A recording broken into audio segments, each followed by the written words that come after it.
Our first review of the day is going to be the film Five Nights at Freddy's. Five Nights at Freddy's is an adaptation of the 2014 video game. We were just talking about that beforehand. I have never played the video game, but Dusk Mhm. and Nick have some experience with it. And to my knowledge about the video game, there's really not much story to it. It's pretty simple. There's a Oh security no. guard who's in a place. It's in like your rip-off version of Chuck E. Cheese, where you have like the little animatronic stuff that moves around and talks and things like that, sings little songs, and then you play the security guard who has to watch these monitors, and then you have to keep watch of them, or else the animatronics will come and get you while you're in your little security guard station here. Mhm. So it'd be interesting to hear Dusk and Nick's perspective Mhm. since they've played the video game and seen some of the video game. How much did this movie does a good job at translating it well in this movie. So it being a movie, you have to add some, of course, to make it a feature length film, add some more story to it, Mhm. add some original characters, beef it up more. So in this movie, you have Josh Hutcherson. People might know Josh Hutcherson. He was in the Hunger Games series. Um, Mhm. He also Short. may have traumatized you with Bridge to Terabithia for all of you millennial and Gen Z audience. Oh man. Yeah, he was in that as well. Fellow Short King as well. Got that going on.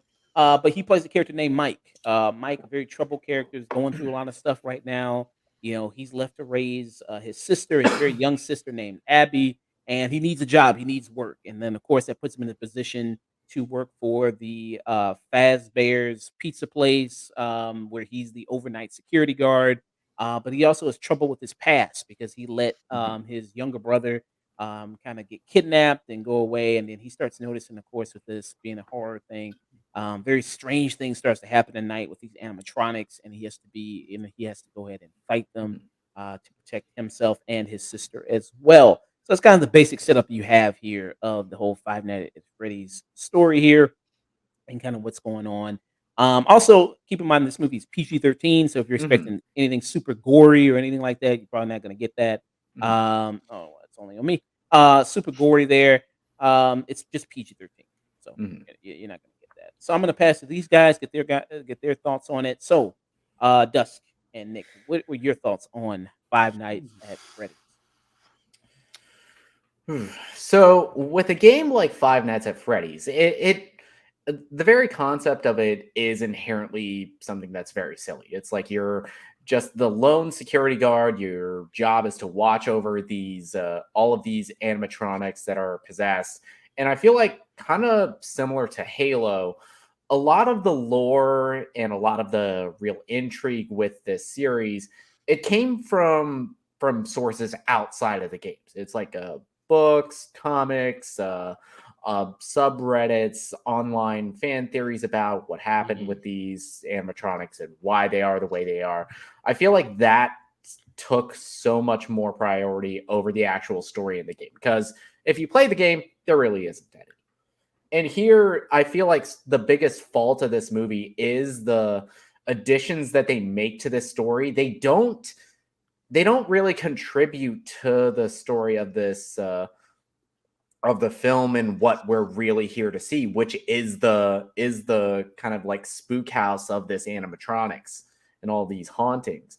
And I feel like that's really the big flaw of this because the movie, for being this kind of like PG-13 movie, it's supposed to be like this very kind of spooky. It's supposed to be like this very fun thing, but the movie plays it so straight that it ultimately ends up just being kind of boring. Mm. Mhm. I wonder. I don't know if you guys saw it, but because it was like another Five Nights, but it was like a Mhm. ripoff. The one with Nicolas Cage. What was that Willy's called? Oh, Wonderland. Willy's Wonderland. Yeah. See, that for as flawed as I think that movie is, that movie really embraces the absurdity of this concept, and I think I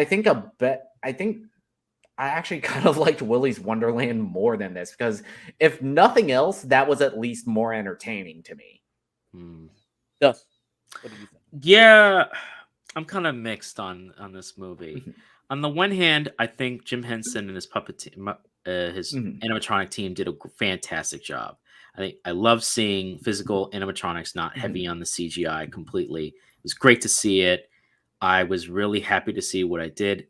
But yeah, like Nick, I was kind of going, I'm here for the animatronics. I'm here to see more going on. Why are we spending so much time with dream sequences with this character's backstory?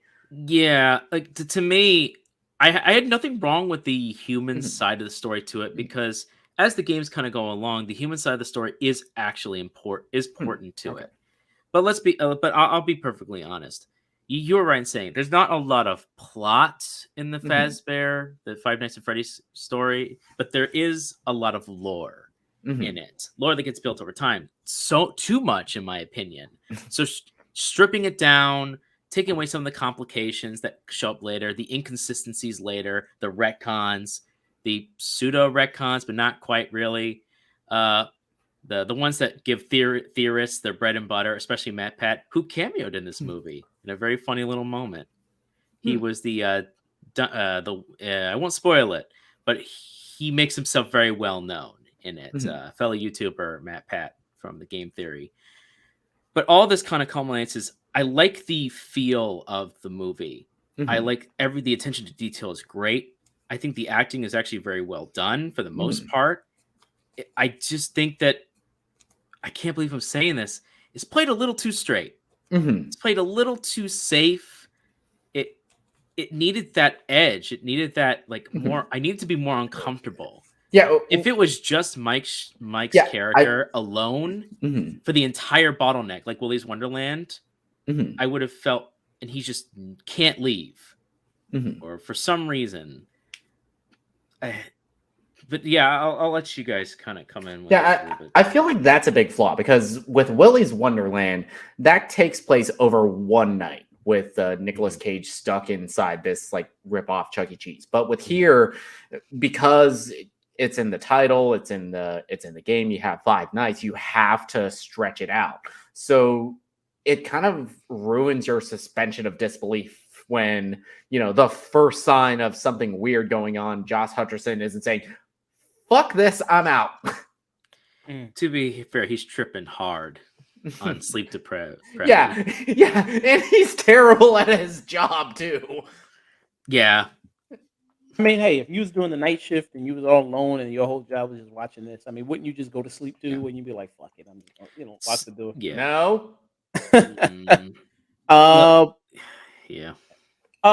So with this movie, I think it is, I think, a little overly serious. All this backstory, and these constant dream sequences that he keeps going back to. That I was a little confused about that, as far as like it can all of a sudden go to a specific dream, or it feels like it's pulled from a completely different movie. Like this was the main story of this movie was a script that was kind of like lost or neglected by the studio, and a writer just slapped Five Nights at Freddy's onto it. Yeah. So the whole dream sequence stuff, I think that was just, to me, felt like to just pad the movie out a little bit more. I get you want to do a little bit more backstory stuff there about why he has, maybe this, you learn like why he has a certain grudge or edge that Mike has, about his character. A lot of it's because he lost his brother, and he felt very responsible for that. And then there's the story with Abby, and it's like, can his younger sister, can he take care of her? And then there's a custody battle going on between him and his aunt, who is cartoonishly evil. Yeah. And I feel like with a better movie, or at least a more fun movie like this, would have leaned more into the tone of the movie that she was playing it. Yeah, her acting felt more like an old Jim Henson production from the earlier days, but everyone else was Blumhouse acting, taking the horror kind of seriously and being very kind of dreary. It's like, nah. Like one of the other guys, either you're going super extremes and this is happening, or you're taking this all serious and we're going more into the psychological and the fear of these things trying to get at you. Another thing I thought of, they could have easily just, if they didn't want to do a whole one more whole one day. He could have just been a things escalate. First day, fine, you leave, come back. Second day, things escalate a little more. Don't know. Third day, things escalate to the point where it's like, oh, I screwed this, I'm out of here. And then alarm goes off. I'm stuck here. What? And I can't leave. It becomes a Groundhog Day moment. That would start ratcheting in, and he can't. But the injuries pertain over the days, and he just can't leave, or something can't leave.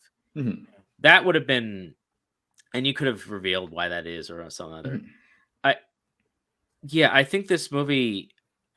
You know what? I'll say this: I'm impressed with the effects for a video game movie translation. Considering what the story is, they did a admirable job translating a game that honestly didn't have much plot, and then over time developed a story and characters.